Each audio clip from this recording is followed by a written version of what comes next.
Hello everyone, welcome back to our YouTube channel Nidhi Yadav Education. I hope you people are doing well. In this video, we are going to understand a very important chapter of Indian polity, that is Amendments of the Constitution of India.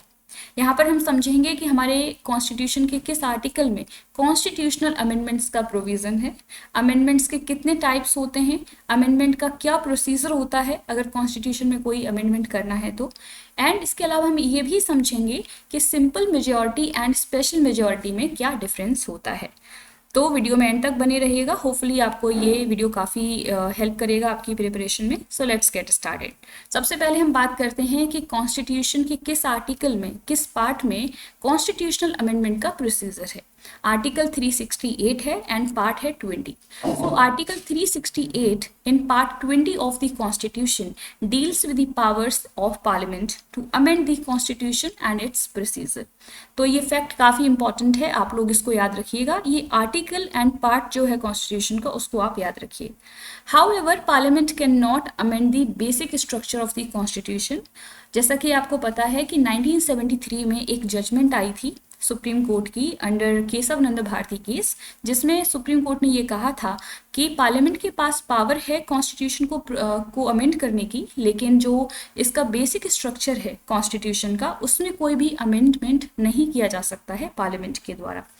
तो आप इस बात को भी याद रखिएगा। Now we will talk about the procedure for amendment, कि अगर कॉन्स्टिट्यूशन में कोई अमेंडमेंट करना है तो कौन सा प्रोसीजर फॉलो करना होता है। इसको आर्टिकल 368 में मेंशन किया गया है। कॉन्स्टिट्यूशन अमेंडमेंट का जो प्रोसीजर है उसको इनिशिएट किया जा सकता है only by introduction of a bill for the purpose in either house of parliament, not in state legislature.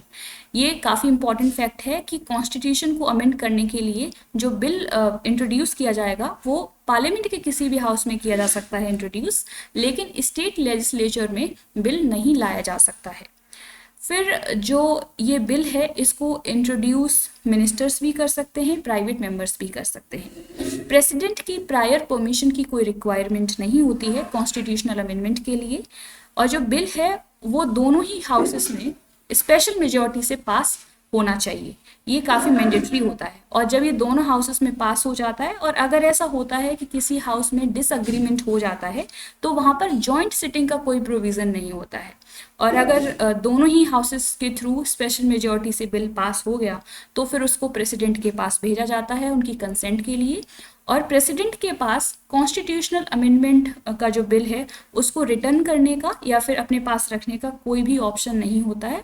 उनको वो बिल पास करना ही होता है, उनको कंसेंट देनी होती है, और प्रेसिडेंट की कंसेंट के बाद वो बिल फाइनली जाके एक्ट बन जाता है, जिसको हम बोलते हैं कॉन्स्टिट्यूशनल अमेंडमेंट एक्ट। तो ये अमेंडमेंट का प्रोसीजर है। होपफुली आपको ये समझ में आया होगा। अब हम बात करेंगे टाइप्स ऑफ अमेंडमेंट्स की, कि कितने तरीके से अमेंडमेंट किया जा सकता है हमारे कॉन्स्टिट्यूशन में।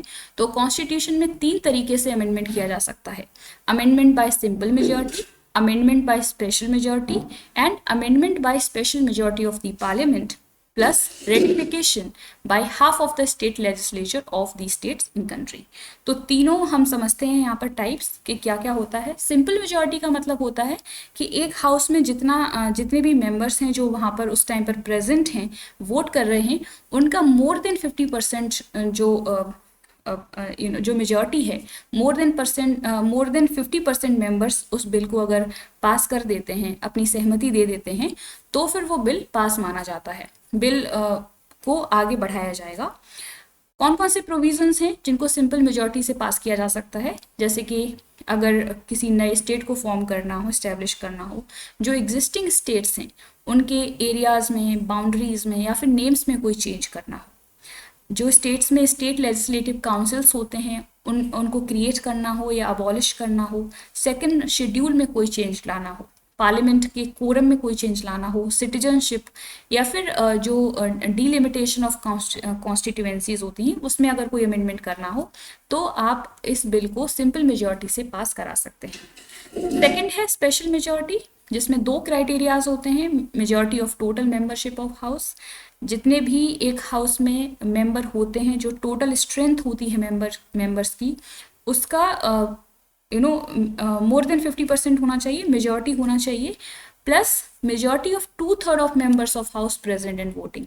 जितने मेंबर्स उस टाइम पर प्रेजेंट हैं, वोट कर रहे हैं, उनका 2/3 मेजॉरिटी उस बिल को अपनी सहमति दे, उस बिल के फेवर में वोट डाले, तो फिर उसको स्पेशल मेजॉरिटी से अमेंडमेंट किया जा सकता है। एंड कौन से ऐसे प्रोविजंस हैं जहाँ पर स्पेशल मेजॉरिटी की ज़रूरत होती है, तो वो हैं जैसे कि फंडामेंटल राइट्स हैं, डीपीएसपीज हैं, जिनमें कोई अमेंडमेंट लाने के लिए स्पेशल मेजॉरिटी से उस बिल को पास कराना होता है।